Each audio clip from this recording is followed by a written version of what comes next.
And welcome back to the Cover 3 podcast here on CBS Sports. That's Bud Elliott. I'm Chip Patterson coming to you live at youtube.com/cover3 and all around wherever you get your podcasts on demand. Thanks for hanging out live. We see y'all. All y'all come, but not all of you smash the like. So please do us a favor right there. Smash that like. We appreciate it. Let's get those subscriber numbers up as well. Today, as you see, if you were looking at the podcast headline, if you were looking at the headline on YouTube, we are bringing back Camp Buzz. Fall camp officially winding down for a lot of teams over the next couple of days, and then we will turn the page into game week. Those 14 teams that will be on display for us this Saturday. Week 0, it's a game week for them as well. So a lot of nuggets to get to. And Bud, I'm not trying to catch you off guard here, but I do think this is a fun icebreaker for us. If you jump in the chat early and if you give us a really good question, sometimes we'll throw it at the beginning of the season. And Oscar jumped in and said, which top 10 team do you think will have the most, quote, disappointing season? R.I.P. Barton. For those listening at home without a computer in front of you, a top 10 team would be Georgia, Michigan, Ohio State, Alabama, LSU, USC, Penn State, Florida State, Clemson, and Washington. Who of those top 10 teams do you think would have the most, quote, disappointing season? Okay. If I look at this, I mean, Michigan, Ohio State could both make the playoff again. Alabama, Georgia both could make it. And obviously that has happened before. I'm going to say USC. I think the Pac-12 is pretty good, and I just think it's hard to get out of there with only one loss. Now, maybe I'm wrong, and I do think USC deserves to be a top 10 team. I just don't see any egregious rankings in there. Like, there's not a whole lot of narrative street. My other pick would be Washington, and I know we're going to talk Washington in a later segment in this show. So, Oscar, appreciate the early question there, and stay tuned because we will talk a little more about Washington coming up. Florida State. Okay.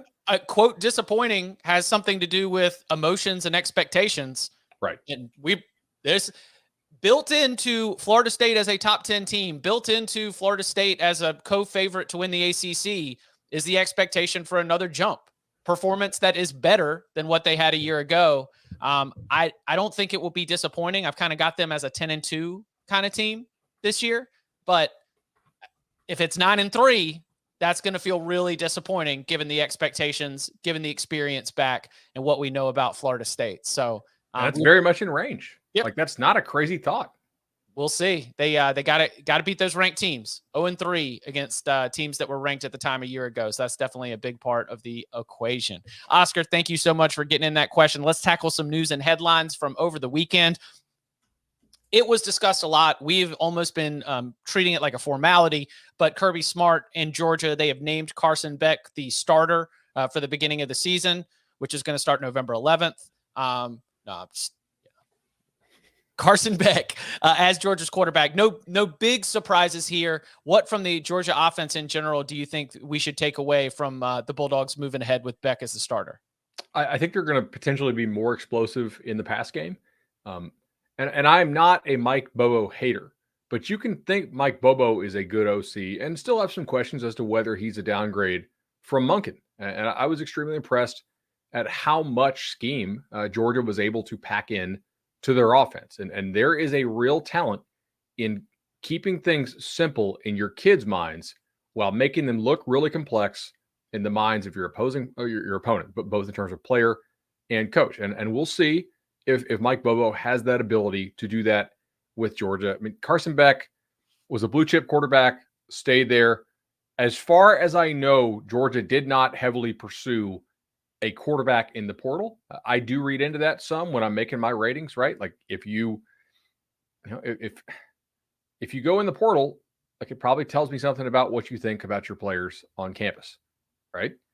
Georgia didn't, as far as I know. So looks like they probably believe in his talent. They surrounded him with some nice transfer receivers this year. So I think Carson Beck will have a good year. I mean, who knows? Does he get rattled? We can't answer those questions. We may not answer those questions until you said November 11th. It might be like January 1st. honestly. Like the playoff? No. The SEC, whoever SEC championship game, SEC championship game will be a significant test. And I do think that Tennessee will be a significant test. And there's some other teams that could cause some problems. But yes, they are later in the year. All right, because this is the time where everyone's asking for just like nameplate, fill out the survey, buzzy stuff.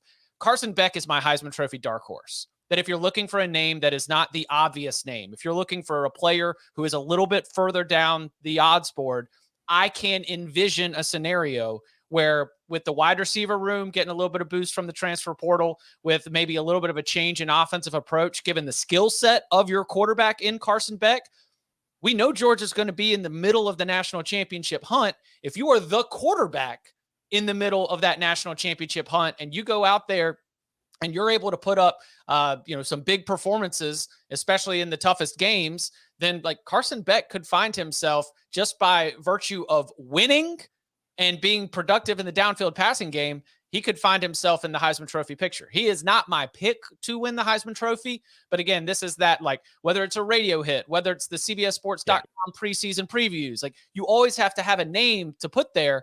And I think that Carson Beck, given the confidence that Georgia has apparently had around him and the future of the offense with him, I think the ceiling is really, really high. And obviously the floor is too, because even if they just go back to less explosive, they're still so good along the offensive line that not being creative is still going to be able to go and get you the wins that you need to be in the mix for the SEC championship. And when are we going to know what Georgia is? I mean, UT Martin, Ball State, South Carolina, UAB.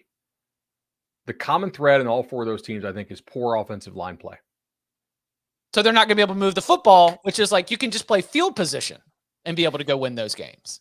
I mean, if I'm Auburn's staff, I'm kind of annoyed at how cake Georgia's early schedule is, because there's a very good chance if I'm Hugh Freeze trying to prep for Georgia, and that's a big game. Like Georgia comes to the Plains, like that's a chance.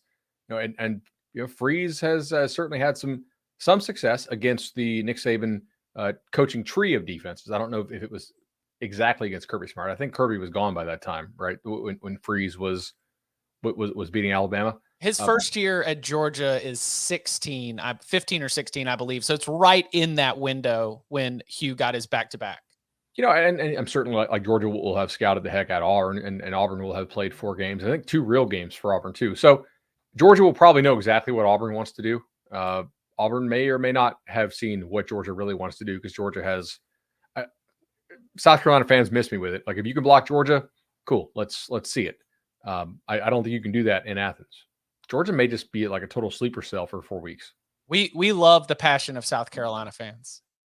We best fan base in the SEC. We love the passion of the South Carolina fans. But yes, I agree with you there. But speaking of Auburn, more starting quarterback announcements from throughout the SEC. Payton Thorne named QB1. We remember he transferred after spring practice from Michigan State. Robbie Ashford, who was a quarterback last year, a transfer from Oregon. That was the primary competition, at least as I understood it. Is this a compliment for Thorne, a statement on what Auburn wants to do offensively? Because, I mean, based on what I saw, Robbie Ashford, not the same downfield passer that Payton Thorne is. Is that fair? I want to commend us on the show for never buying in to the anybody but Payton Thorne is going to start for Auburn this year. Like, saw some other people out there. We get plenty of them wrong. We were right on this one. We were pretty diamond hands on it's going to be Thorne. Hugh Freeze, there's no pressure on him to win big in year 1 at Auburn. Nobody thinks that he got left a great roster by the previous staff. There is pressure not to have an absolute dumpster fire, right? There is pressure to make a bowl game and probably make a bowl game comfortably. And I think for that reason, Thorne is the best choice here. Like Holden Gariner may be the highest upside guy there in terms of long-term ceiling. I don't buy the Ashford stuff, right? Like I kind of wonder if some of the praise for him post scrimmage was to keep him happy and like keep him engaged so they can use him in packages. But just from a passing standpoint, from what I've heard, I don't think he is anywhere near consistent enough to operate the offense like they're going to need to operate it in SEC play. So yeah, I mean, Thorne makes a lot of sense here. I think it allows them to make a bowl game fairly comfortably. Yeah, you've got one of the best running backs in the SEC in Jarquez Hunter, and Yeah. you have, the idea being that if you had Robbie Ashford out there, everyone would be very concerned about your run game, just not about the downfield passing attack. And so, at least if you're going to be able to present that threat, it should open up something for everyone else. Payton Thorne also probably doesn't transfer unless he believes that he's got a really good crack at this starting job. Obviously, their Iron Bowl rivals have another situation like that, but we'll get to that coming up in Camp Buzz. Alabama quarterback position. It's getting quite spicy over there. Brady Cook named captain. I guess that means you're a starting. I mean, you're not a quarterback captain and not the starting quarterback for the beginning of the season. I think that is as expected. I wasn't. Jake Garcia has been hurt, right? Am I correct about that?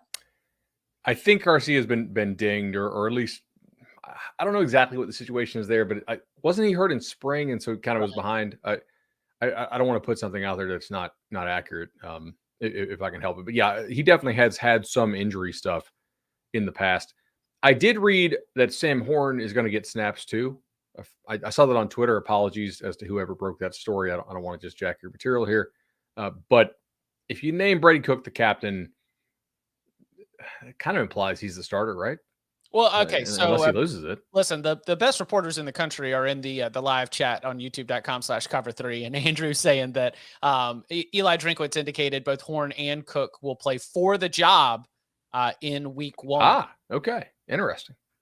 Listen, Kansas State's going to be coming up soon. You better have that thing settled by the time you go up against the Wildcats. I know they've got some returning production to replace defensively. That Kansas State program is built up that is going to present one of the tough early season challenges that we'll find for teams in the SEC. All right, let's go to the recruiting trail before we hit the break. 5-star defensive lineman Kamarion Franklin commits to Ole Miss. This is kind of if I'm an Ole Miss fan, I'm encouraged that Lane Kiffin is winning battles on the recruiting trail out of high school, that this is not going to be a situation where we're just going to keep flipping portal classes year after year after year.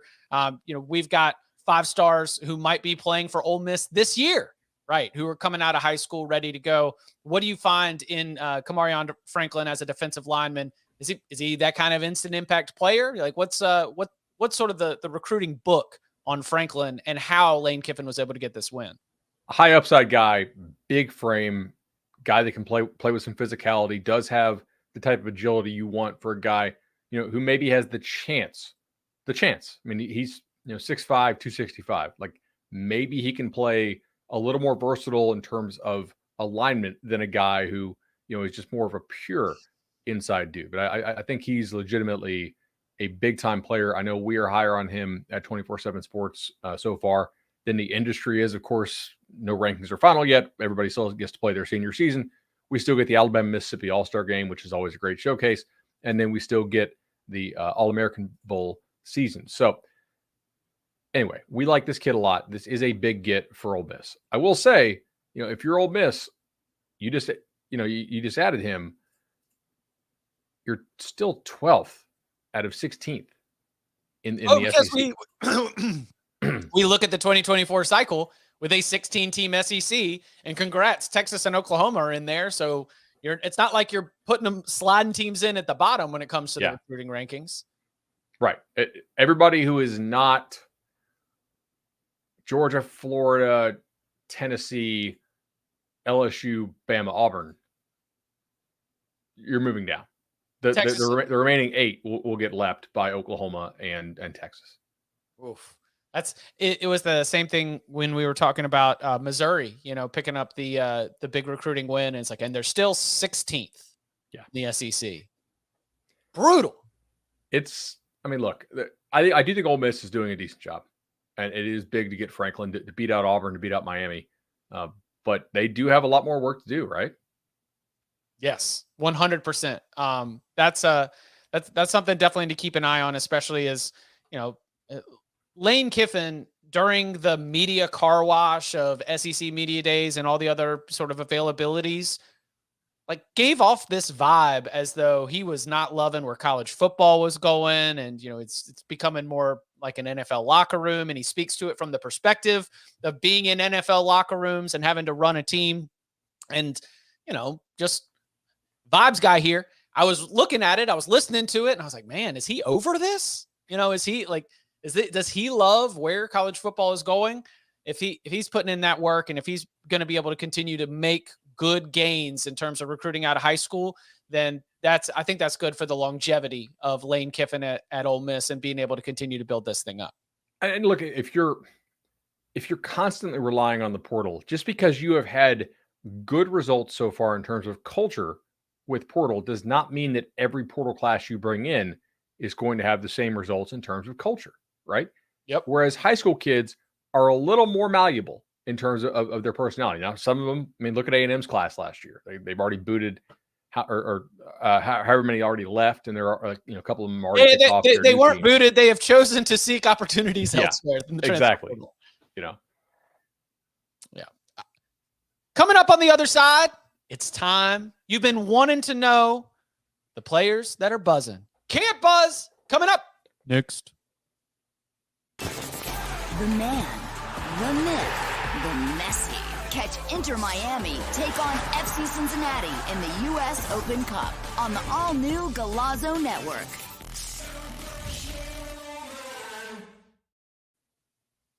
We're getting Messi on the Golazo Network on Wednesday? Look at that, man. I know who that is. Yes. All right. Well, it was one of the oldest sounders. Barton Simmons and I, we linked up back in June, July of 2017. It was then the 24/7 Sports College Football Podcast. It rebranded as Cover 3. It has been sort of the same soul and spirit that so many of you have loved, and is certainly the same feed as well. So I got to dust this one off. Let's break it out. Players that are making a buzz. Camp Buzz. Camp Buzz. Camp Buzz. Talking about players that are buzzing. Now, we have always had a fantastic collection of sources and resources thanks to our friends at 24/7 Sports. Camp Buzz, we are always looking for position battles, any notable injuries, obviously players that are getting buzz, whether it's coaches or insiders that are talking up the performance in some of these practices and some of these scrimmages, and also, answering these questions. We go into fall camp with a lot of thoughts based on the personnel and the depth chart of, what do we think about these teams? And coming up in a little bit, Bud's got some jump teams. I'll explain that. But Bud, where do you want to start for Camp Buzz? Most important position, marquee teams. Like let's get our ratings. Let's get our clicks right now. You want to go Ohio State? You want to go Alabama? Alabama, because I've got other Alabama notes too. But let's the quarterback position. My read on this is that there is not a lot of good buzz for our three primary contenders. And the fact that the only name I'm catching coming out of the weekend is Dylan Lonergan, the freshman, who is getting compliments from Nick Saban that Jalen Milroe and Ty Simpson and Ty Buckner are not necessarily getting. The fact that that's where we're at in the process, it almost feels like we're grasping at straws for success. What's your read on what's happening under center at Alabama? I don't have a great read on this. It seems like the people you talk to are largely towing the company line. They basically say nobody is far ahead, nobody's pulling away, nobody's playing like a superstar. From what I had heard, I talked to some people last night.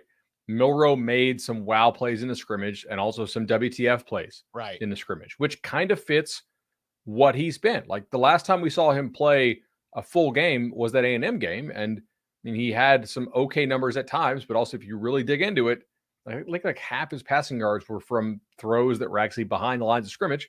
And yet as a runner, he is absolutely ridiculous. And I do believe could play another position if he wanted to, not that he has to, at an SEC school and play it at a high level. So from that standpoint, Chip, I really do think he's a special athlete. And I think he shows the high level passing ability at times, and then also probably makes Nick Saban uncomfortable with some of the decisions and turnovers. I've heard that Simpson is not quite as flashy there, but also, that doesn't make quite as many mistakes, at least in that scrimmage. But I know in prior camps and prior practices, he has. And then Tyler Buckner apparently had a much better scrimmage 2 than he did scrimmage 1, from what I had heard. Lonergan, Nick Saban basically shut it down. I watched the YouTube video of him. He basically was like, yeah, he's like good, him, but he doesn't like have him long term. Yeah, exactly. And he did have, man, I'm telling you, I'm a sucker for Nick Saban because we think he doesn't say anything, but he says a lot of things that are very true, just like actually smart. And he says, like, here, what is experience? Experience is making mistakes. And he needs to make more mistakes, learn from them, get better, say, I'm never going to do that again. Paraphrasing here, of course. But Lonergan shows a lot of talent, but you're right. He was creating buzz, like almost as you're just like grasping for something good. He was like, yeah, he's good, but he's not going to be the guy right there. At least not this year, we think. By the way, like, if I'm a Bama fan, I'm feeling really good about these Lonergan comments because he was a good recruit. He wasn't like an amazing recruit. He didn't, he wasn't like a dominant as a high schooler or in like the Elite 11 setting. For him to be flashing in camp early on is a great sign because they already have a 5-star coming next year. So if Lonergan's good and your 2024 kid's good, then you're starting to feel better about that position long term. Maybe you're getting back, not for this year, maybe for next year and in the coming years, to what you had when you went, Hurts to Mac Bryce. We'll see. Yeah, a little bit different. I do think Bama is probably pretty damn talented elsewhere. I mean, they are the highest rated blue chip ratio team of all time. I don't use that to pick games, but I do look at them. It's kind of hard to ignore. Like, do we really think Saban's going to miss on all these 5-stars that he signed in terms of development? I think they're probably more physical than they were last year. Bama fans are freaking out about the receivers dropping balls, though, again, in the scrimmage. That's 2 scrimmages in a row. It's not what you need if you're trying to break in a new quarterback, man. Yeah, 2 things on the wide receivers. Number 1, it sounds like scrimmage 2 had less drops than scrimmage 1. It's at least gotten a little bit better. And number 2, how about our boy Malik Benson? Number 1 JUCO in the class is showing up and starting to get some compliments, starting to create a little bit of buzz. If you were showing me the Alabama wide receiver room, I basically would have only invested in Ja'Cory Brooks. I feel like he has put together the most good of that group. And then, whether it's a Kobe Prentice, whether you're looking somewhere else, I was really going to have to see it. I was in big wait and see mode for the rest of that room. Malik Benson's a talented dude, and he was highly sought after for his commitment coming out of junior college. And so the idea that he's going to be playing well, generating a lot of buzz, creating some compliments, so you've got another option besides Brooks that you feel like you can trust. I thought that was a good takeaway from the last couple of days out of Tuscaloosa. I think that's really fair. Now, Ryan Day, what is Ian's comment? Alabama or an all-ACC team? Oh, an all-ACC team would smoke Bama. Now, are we taking like Florida State and Clemson out of it? Oh, okay. Like the all-ACC team would smoke Bama? Yes. Okay. For sure. All right. That would not be a serious consideration. That's actually, we should, everyone always did the like worst team in the NFL versus best team in college football. And we always, point out the reasons why it's the NFL. All conference teams versus best teams in college football actually would be a little interesting. Would Bama smoke the all MAC team? Right. That's like, start figuring out where the line is that you would draw. In prior years, I think the answer, like pre-transfer portal, I think the answer is no. It would be a somewhat competitive game, but like Bama would still win. I think Bama still would win by double digits. In the transfer portal era, the MAC teams are not keeping the high impact guys, at least not the known high impact guys. Sun Belt all conference versus Bama. I think any G5 league, Bama's beating their all conference team. Yeah, Bama because favorite. Bama favorite. They don't have the NIL to keep guys. Yeah. Not for this roster. Not the way that you finished last year, because then all of a sudden, guess what? Top 2 wide receivers in the Sun Belt are playing for Power 5 teams now. They're no longer in the Sun Belt. Yeah. Okay. Also, we've got some shuffling along the Alabama offensive line. Not necessarily a permanent thing. They're still working through some stuff, but Bud has told you many, many times, keep your eye on Caden Proctor. Caden Proctor, true freshman, battling for left tackle positions. And one of the things that they're doing as they're trying to work out the offensive line is to take Tyler Booker, move him from the right side at guard over to the left side at guard, And Saban was explaining that, you got somebody that's at least a little bit proven, got a little bit more experience, and he's able to help out with some of the calls. He's able to help out with some of the communication. And that allows for, if you're going to be inexperienced at that left tackle position, at least you've got something solid there at guard. Of course, we know that there's J.C. Latham. Of course, we know the rest of the pieces there, that this is a group that I think can be really physical along the lines of scrimmage. And I mean, even just height, weight, speed, they've got like a bunch of wins and matchup disadvantages against the schedule, but they do need to be really solid to be able to win the games that matter. And when you're Alabama, it is that 11th, 12th win, those spots there. So I thought that was an interesting thing and a good sign for your boy, Caden Proctor, that he might be getting a little help over there at left guard. There's been a lot of times in college football when you're covering games in person and Bama walks through the tunnel and you're like, that is just different physically. Just seeing them in person at field level, Chip can tell you, he's seen it. Like, they just look different. Now, Georgia is now in that category. I don't know that I would put anybody else in that category as far as like 1 to 85. I mean, A&M definitely looks good getting off the bus. Michigan, I think their strength program does a tremendous job. Ohio State's got some dudes like that. But like 1 to 85, I do still think it's Bama and Georgia as far as how freaky they just look walking around. Bama has a ton of beef up front now. I mean, Caden Proctor is like, heavyweight champion of the world size, wrestling, not boxing. And I mean, Ferguson is really kind of a road grader. So if they're this physical on the O-line, I think it creates a relatively high floor for this team. The passing game, to me, will dictate the ceiling, but I think the floor is probably dictated by how well they can run the football. And listen, one last little note that I have from Alabama, a little frustration with the defensive line consistency. We know that the dudes are there, but damn, I can't avoid this, man. No more compliments for Jaheim Otis. Like the only guy that Nick Saban is going to be out here and say, like, he has had a really good fall camp. These other guys, they're making mistakes. They're in here doing this. What team drafted Jaheim Otis with their first pick on the defensive line in the Oklahoma drill draft? I don't know. Was it Tom or Danny? I don't know, man. It was Team BJ. Telling you. Yeah. Team BJ stays winning. Team BJ coming through in the Oklahoma drill draft. Bud and Jordan. Yeah. Bud said all the way back, because draft season is June. All the way back in June, he was like, dude, Jaheim Otis is going to be a freak. He's too good. And the performance has been in there, has been going there for most of fall camp. Nick Saban can't stop talking about him. Other guys are making mistakes with their stunts and with their assignments, and not Jaheim Otis, who, not in addition to being a physical just specimen, has been putting together the performance to go with it as well. That's a sign for being like an all-American level player. And that's really cool to see it play out. We kept Jaheim Otis in our top 100 players, and he had put on a lot of bad weight, and I think part of it was because we had seen him when he was in shape, just how damn impactful this guy could be. I mean, we're at Future 50, and he's beating Will Campbell, the kid who started at left tackle for LSU as a true freshman, off the edge in pass rush drills at like probably, truthfully, 400 pounds. And he's hitting him with spin moves and little speed stuff and little dip rip. Okay, like does he need to drop a lot of bad weight? Yeah, he does, or did. Not anymore, I guess.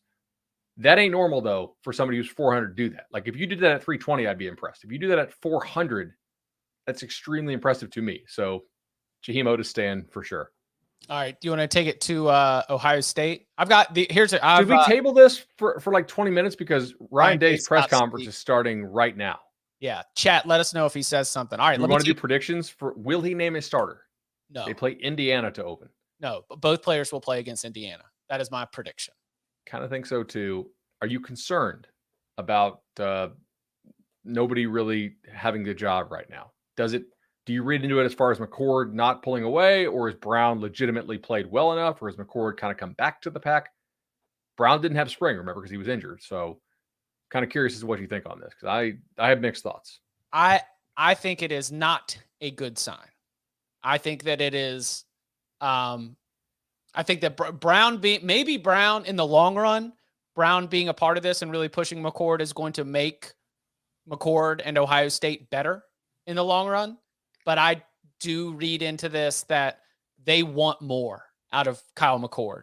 Yeah. They believe that there is a step that he can take that he has not taken, because with the advantage of the rep advantage that you have in spring, the idea that you were the supposed front runner going into the fall, the time that you have spent in Ryan Day's system, all this time, like quarterbacks leave Ohio State.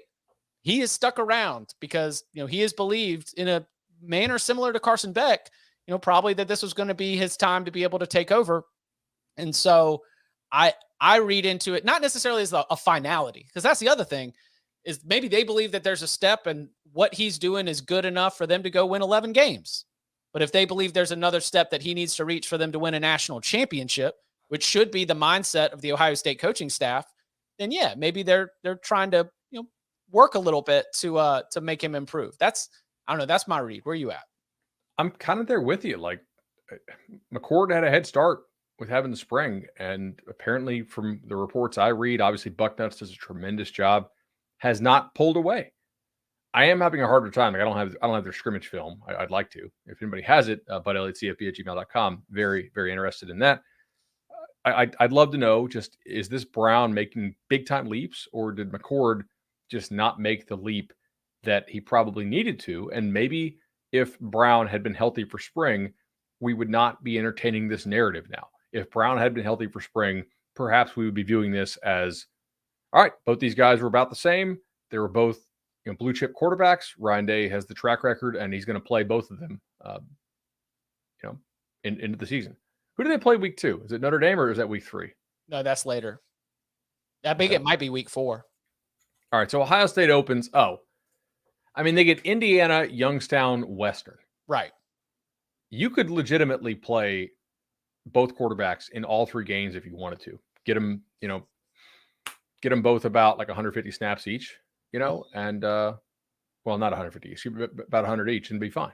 Well, yeah, that was the old Saban model, is that, we need to get it before our SEC opener in week 3 or week 4. Spend non-con getting it all worked out and ironed out.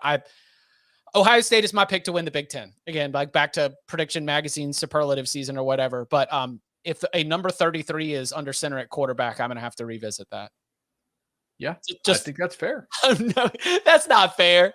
That's not fair. It is kind of fair. It's funny. It's not fair. If I was to totally sell all of the Ohio State stock with the idea that Jim Knowles, year 2 defensive coordinator, they're going to have a better grasp of the system and trust it a little more in the biggest games. The idea that with so much skill talent, Travion Henderson supposedly had a really good fall camp so far. They're happy with his health and his performance. We know that the wide receiver room is the best in the country. Like, I should not be selling the Ohio State stock that I'm holding just because a quarterback is wearing number 33, but it would be funny. I like it. Anything else at Ohio State? I think they're better at corner.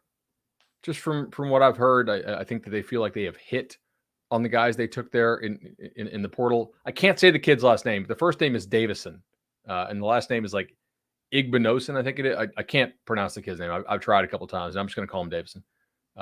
Apparently they like him. So I am curious to see how the rest of that secondary shakes out. If you have a really high powered offense, I do like how Jim Knowles plays defense. Michigan game last year aside, like the be aggressive, tackles for loss to end drives. We're fine playing a 14 possession game. Probably won't play 14 possession games anymore given the new clock rules, but we're fine playing a 13 possession game if need be. Like, do you really want to give our offense that many shots at it? Okay. Yeah. Ohio State has announced, I guess not announced, Ryan Day just said in his press conference, the competition will continue into the week.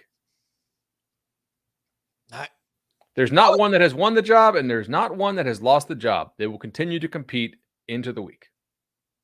Okay. All right. There's definitely a chance both play in the first game. Yeah, that makes sense. All right, let's go to this one's a little bit, very kind of top line, but I can't stop and ignore and not speak here in Camp Buzz on the, like, it's not even a buzz. It's a freaking rattle.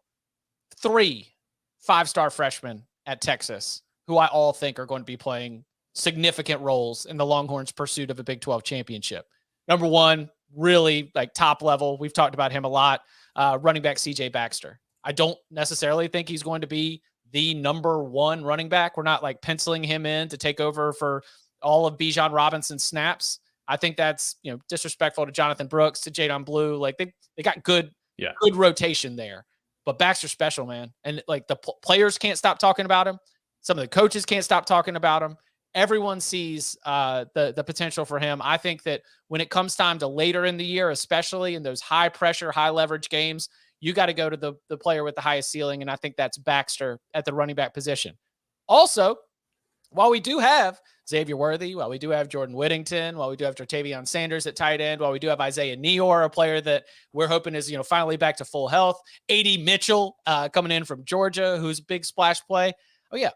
Don't forget about 5-star wide receiver Jonte Cook, who's also generating a lot of buzz and people are so excited. Yeah, Chip.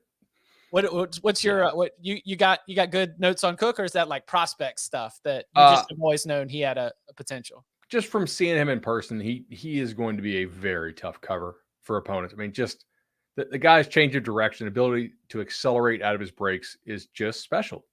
It is. I think he's got a good feel for playing the position. So I think he's going to get open consistently during his career as long as he stays healthy, and I'm really excited to watch him. Some guys are just like, that translates.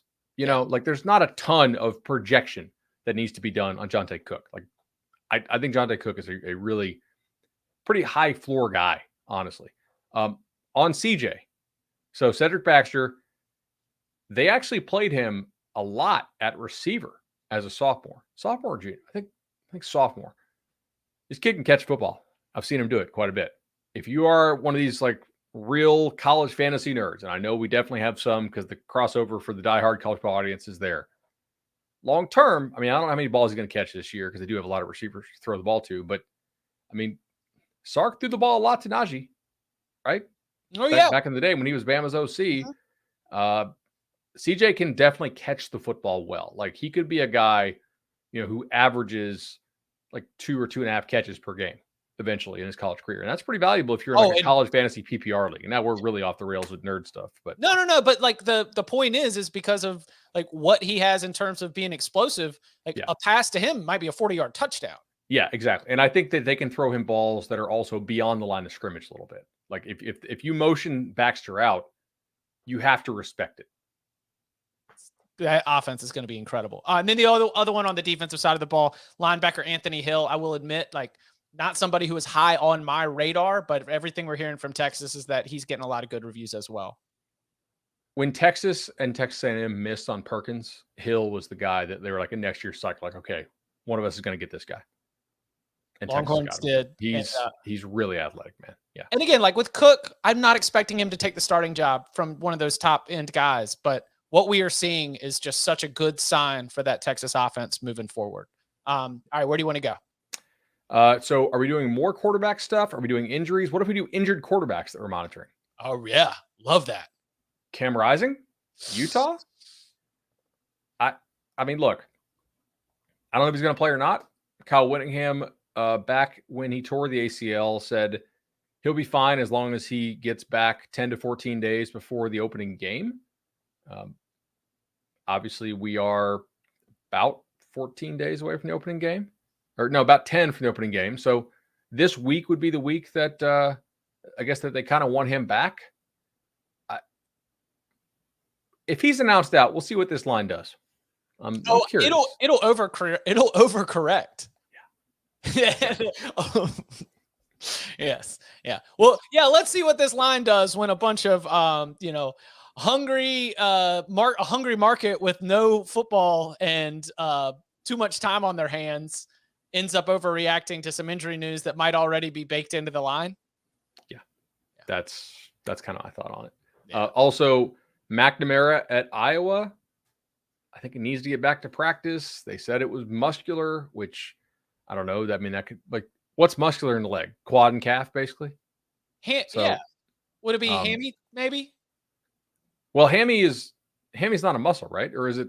You can train your hamstring. Maybe hamstring is a muscle. Chat, is hamstring a muscle? I don't know. No, but what I saw, because it was the same leg that he's had surgically repaired at least once, right? It was one that he underwent surgery on last November. And the way that I took in the information is that, guess what? the rest of the muscles might not be 100% strong. And I saw the play that he got hurt on. It was a tuck and scramble, and maybe just something got strained just a little bit. Hamstring is a muscle. Yeah. Okay. But fair enough. That I sort of see it as like, as you're rebuilding, not just the knee itself, but like all of the other muscles around the knee might have been a little tight.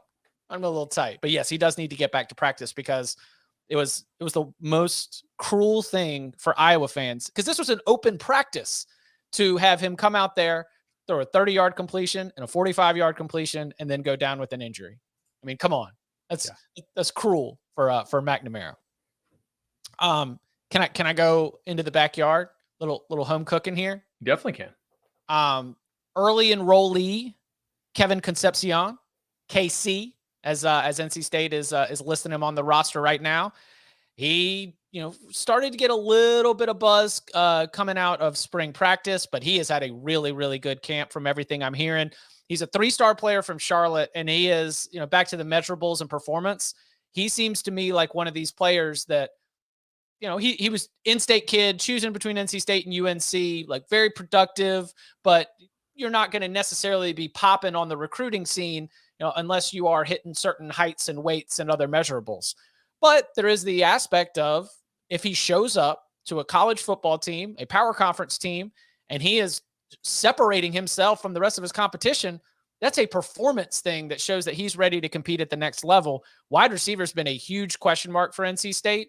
And when you consider that Brennan Armstrong, when he was with Robert and I at Virginia, was throwing for like 400 yards a game, you need to have good pass catchers. And so it seems a lot like Concepcion starting to stand out as one of those players that NC State believes. You mentioned they got Rosner, in from Rice. They've got a lot of different pieces to choose, but I've noticed that name come up. My guy Josh texted me about it this morning. I've continued to hear, like, from multiple different sources, that this is someone who's really turning heads and generating buzz in fall camp. I mean, you got what? You got Rosner. You have Devin Carter's gone. You have Concepcion. I can kind of see it. I mean, Porter Rooks is still there. Don't forget, Penix at tight end is going to be a big part of the passing game too. They do use the tight end quite a bit in that offense. Yeah, I can kind of see it coming together. I don't like to short NC State unless the expectations are off the charts, and they're certainly not this year. Oh, as a matter of principle, is that like was it NC State and Wake? Are those the two that I feel like I've heard you be like, I'm not betting against that team right now? Yeah, like Dave Doran just knows what he's doing. He took Northern Illinois to the Orange Bowl. I mean, the guy just – Dave Doran has a 10-year track record of generally, for the most part, beating who they're supposed to beat, occasionally pulling an upset, and usually not completely falling apart. I've got one – oh, yeah. Do you have, where do you want to go? I've got a Miami note. Let's hear the Miami note, yeah. So Xavier Restrepo is the name that for 3 years I've kind of at least always circled around. But, our friend David Lake, the 24/7 Miami coverage is phenomenal. And, he had some really good reports that included, that Colby Young had really started to emerge potentially as the top playmaker at wide receiver, and maybe somebody who's going to be demanding a lot of those targets. New offensive coordinator Shannon Dawson is going to try to make this thing more vertical, more deep balls instead of a lot of the side-to-side action. And, I'm not in there crafting their offense, but in the idea of your X, Y, and Z, like, I would understand why maybe you are going to end up gravitating towards somebody like Colby Young to be that big play threat down the field. It's so, so huge for Tyler Van Dyke to be able to try to have a scheme and have personnel that's going to allow him to be more successful as he, tries to bounce back from the disappointment of a year ago. And so I had a list of like 4 names of guys that it could be emerging there. And so it sounds like Colby Young is the one that seems to be popping up. I can buy that. First of all, David Lake and Gabby do a tremendous job covering Miami on our Miami 24/7 sports site.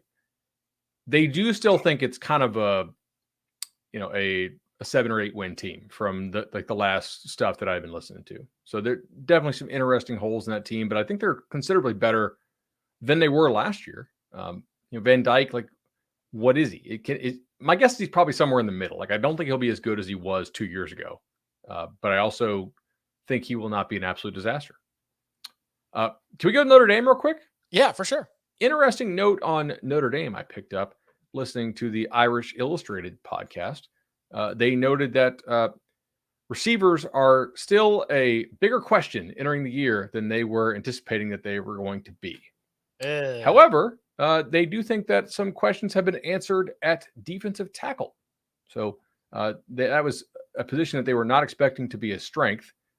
It still may not be a strength, but at least they seem from listening to the guys that it will not be a weakness, which is pretty important. So receivers will continue to monitor. Chat has informed me that receivers are all Americans at Wake and that everybody there is better than anybody on Wake Forest. However, we will continue to monitor the situation and bring you guys updates as they unfold. Hey, listen, that's a week 0 team right there. But the fact of the matter, you don't mind. Listen, we've got our locks coming up on Thursday for week 0. The athleticism of those freshmen, just size, speed. There's going to be an advantage going up against Navy. There's not going to be an advantage going up against every team on Notre Dame's schedule, but I would not be surprised to see Sam Hartman and this pass attack have a really big game against Navy, maybe in a way that gives some false hope or is a little bit of a, red herring for what our expectations should be moving forward. But it'll make for one hell of an overreaction. I mean, look, Navy blitzed the absolute hell out of Notre Dame last year. Not like blitz and surprising, but this scheme was literally let's just blitz like crazy every down. Notre Dame did not consistently enough make them pay. They still won the game, obviously, but you would like to make them pay more for something like that than they did. And this would be a really good opportunity if the midshipmen roll out the same game plan to showcase the Irish's receivers' ability to win one-on-ones. We'll see. Brian Newberry was the defensive coordinator. So their internal, I would assume that we're dealing with something somewhat similar, at least in terms of their thinking. I mean, look, Notre Dame clearly will have repped this. It's the opening game. I think they were surprised somewhat last year at just how aggressive Navy was in terms of bringing pressure. This year, there's really no excuse for that. Yeah. You wanted to hit the break and do jump teams? Let's do jump teams. All right. Coming up on the other side, teams that made a jump and maybe might make another one. Teams expected to make a big jump. We always have questions around these. What have we learned from fall camp? Get into that and more next. You up for playing outside the lines? What are her directives then? Neutralize the target. You do it quiet and you do it clean. If your cover is blown, you have to save yourself. Did you hit the target? I'm doing everything different this time. She's your field agent. Do what you think's best.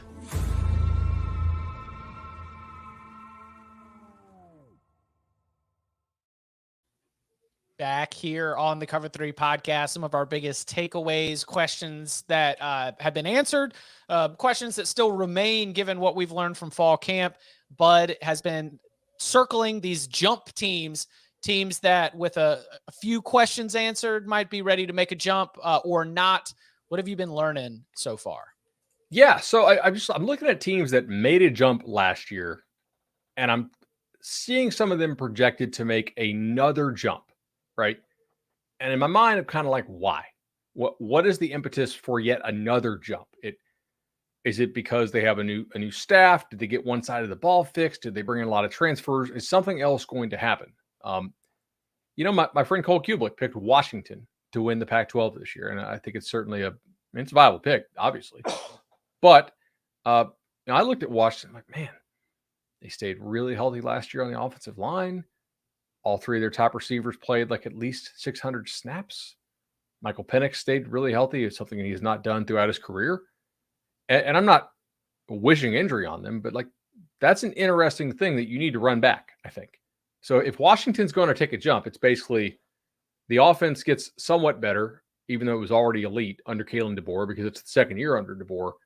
And then the defense has to get a whole lot better. And they didn't bring in a ton of transfers on defense. So they're kind of doubling down on the dudes that they already had on the roster. And I've been reading Dogman. The reports out of Dogman, out of fall camp, are fairly positive about the defense. So when we open the show with the question, what top 10 team could disappoint, my mind basically went USC Washington because of how top heavy the Pac-12 is and how you're going to play 4 or 5, real ball games, and how a 2-loss season is a very, very likely outcome, especially when you add in the conference championship game, Chip. But this is going to be difficult. Washington won 10 games last year or 11? 11, including the bowl game over Texas. They were 10-2 to finish the regular season. Missed out on the Pac-12 title game on a tiebreaker. For them to take another jump, you're basically banking on the defense taking a big jump. And maybe it will. I'm curious, do they have the defensive talent to do that? So far, the reports out of camp have been pretty good. They look like the defense is improved. So I'm excited about that. Yeah, they have to be better and might not have more wins. The schedule is they did not play USC or Utah in the regular season last year. They had the advantages of being able to play Arizona, Arizona State, Cal, Colorado. They sort of filled out 4 of their conference wins, being able to just lean on that. Or they actually lost to Arizona State last year. Oops. Right. They have to be able to put I like the idea that they're doubling down on some of those players because, when you look at all conference teams from the Pac-12, Washington doesn't litter the entire board, but they've kind of got at least 1 or 2 guys at every level. Whether obviously Rome Odunze and Jalen McMillan at wide receiver, that's going to be one of the best 1-2 punches that you're going to get on the West Coast. Oh, and Polk's really good too. I think Polk would start at a lot of, top half Power 5 teams out there. Defense on the defensive side of the ball, you can get a couple guys on the defensive front that you could see being really strong. But they are going to need to raise their level of play because the schedule and the competition is going to get different and the expectations are going to be there. Who else? They also caught some teams last year that were, kind of poorly timed when they played them. They played a Michigan State team that was super beat up. By the way, we do have a Notre Dame depth chart, just released via Tom Loy of our excellent Irish Illustrated site. The starting receivers: Jaden Thomas, Chris Tyree, Tobias Merriweather, all returning guys. Yeah. Right. Yeah. Yes, but not all who played a ton of snaps last year. So to go back briefly to the Notre Dame receiver conversation. And obviously Chris Tyree was a running back. He moved in the spring. Explosive guy when he gets the ball in his hands. Yeah. This is not entirely surprising, I guess, if you're an Irish fan. And I do think that they are improved at receiver over last year. I do. How much improved is going to be the question we're going to continue to monitor. 40 points per game, bud. That's what I'm hearing. Yeah. I'm hearing from the Notre Dame super fans. 40 points per game, 2023. 100%. I think that is not going to happen. All right. Florida State is another jump team. Yep. They made a jump from missing a bowl 2 years in a row to finishing, or were they top 15 at the end of the year, top 10, whatever it was. They won 10 ball games.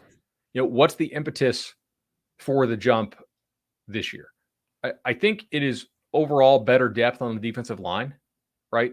Jared Verse played less than 400 snaps last year. He was injured, quite a bit. Fabian Lovett, kind of the same thing. Didn't play a ton of snaps last year. Offensive line, they return basically everybody. And I think they'll have 2 new starters who weren't starters for them last year. So guys getting beaten out by better players. Keon Coleman, obviously, is, in my opinion, their best receiver. Now, maybe Johnny Wilson cuts the drops and says something about that. So from that perspective, to me, it's a little bit less Washington-y from the, hey, they're just running all the same guys back. They have 6 or 7 new starters from the portal who beat out guys who were starting on a 10-win team last year. Washington didn't have a top 10 portal class. Correct. Yeah. Yeah. That your investment in Florida State, maybe somebody else, an AP voter or an ACC media balloter somewhere might be more hype, but fundamentally the depth chart itself and the what is lost, what is back, what was added calculus has the idea that they can take another leap. And back to my statement about them potentially being, of all the top 10 teams, the one that has a disappointing season, is that they do have another jump to make if they are going to live up to some of these preseason expectations. 100%. Oregon State. How good is DJ? Oh, is he definitely the starting quarterback? I haven't seen it officially announced, but I I have basically been watching some of the pressers, and it sounds like Aiden Childs is definitely not going to be the guy out the gate. So I was kind of hoping he would be. That would be cool. But I mean, has anybody in the chat seen him announced? Because I've been looking for this. Like, if he's officially the starter. Maybe they announced it like last week, and I just missed it. But I have not seen him officially announced as the starter. DJ is QB1, according to Connor. So Damian Martinez and your offensive line are still the heart and soul of that offense. No doubt. Yeah. I'll tell you, DJ, last season, like the 2021 season obviously was absolutely like horrendous. He finished with like 10 touchdowns to 9 interceptions. The completion percentages were low. I mean, it was all pretty bad. I mean, last year, 22 touchdowns, 7 interceptions, 61% completion percentage. Not horrible. It's not elite, but it certainly steps forward to the place where if I'm Jonathan Smith, and Jonathan Smith haven't had him, now in spring practice and fall camp, I'm not worried about him losing the game out there. And if you've got enough confidence in what you're able to do running the football, I think you're not risking anything by putting DJU out there. If they're taking the next leap, though, that basically means you are playing for the Pac-12 title, contending for a playoff spot deep into the year. I mean, they were 10-3 last year.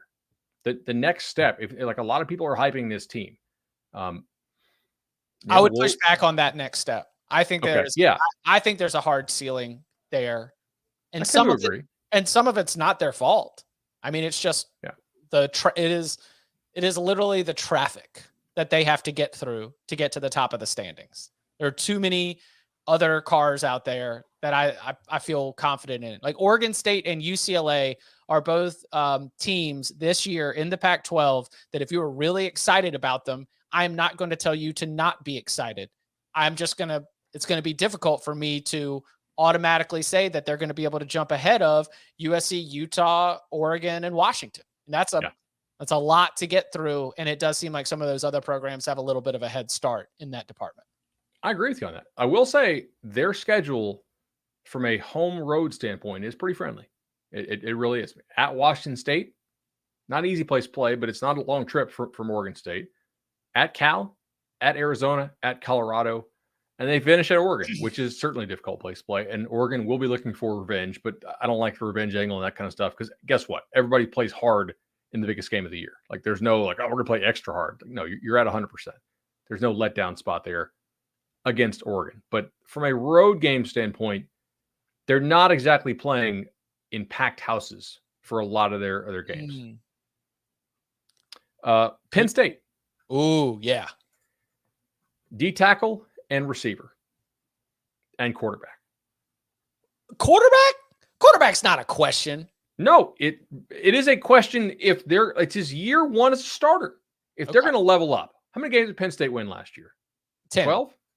No, they were 10-2 regular season. I guess 11-2 if they won their bowl game. But the only regular season games they lost were to Ohio State and Michigan. Beat everybody else. And I think they won every other game by 2 scores. Did they have a squeaker? Things got dicey against Auburn. I don't remember the final score. They blitzed the hell out of Auburn. Like they won by like 20, I feel like. But you were wondering in year one whether or not. Oh yeah, you're right. It's 41-12. It did not get dicey against Auburn. No, I mean it was a little bit dicey for like 10 minutes. Yeah, okay, that was it. It was a CBS game. It was. And then they're like, "Oh, we can just run the ball here." Do you know what that sounds like? It sounds like they had me on the halftime show. And I got on the halftime show and I was like, I don't know. We'll see what happens. And they did not have me on the post-game show, which it was like, it was not a game. Nice. Oh, man. Look, last year they were a legitimate top 10 team. Power rating wise, record wise, everything. 35-31, the opener at Purdue. So maybe they played 2 close games and won 8 ball games by 2+ scores.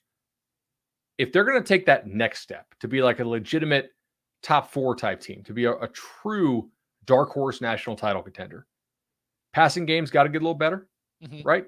And I think that's true. And I think it's the receiver position, which I'm still monitoring we'll see how that works. I think they're probably going to be really good, like really, really good. And then defensive tackle, specifically against Michigan.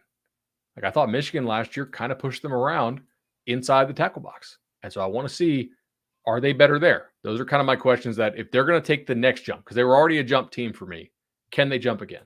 So like preseason at number 7, on the very top of the next tier nationally, one step below Ohio State, Michigan, your jump would be on the same tier as Correct. Ohio State, Michigan. Yeah. It's not, they're not like, if they want to be the 1C, not the 2. Yeah. Interesting. All right. Anybody else? That's really all I got for jump teams. Because that's the Are we missing a potential like jump team that already made a jump last year? I guess LSU would be on there too, right? Yeah, LSU 100% would be on there.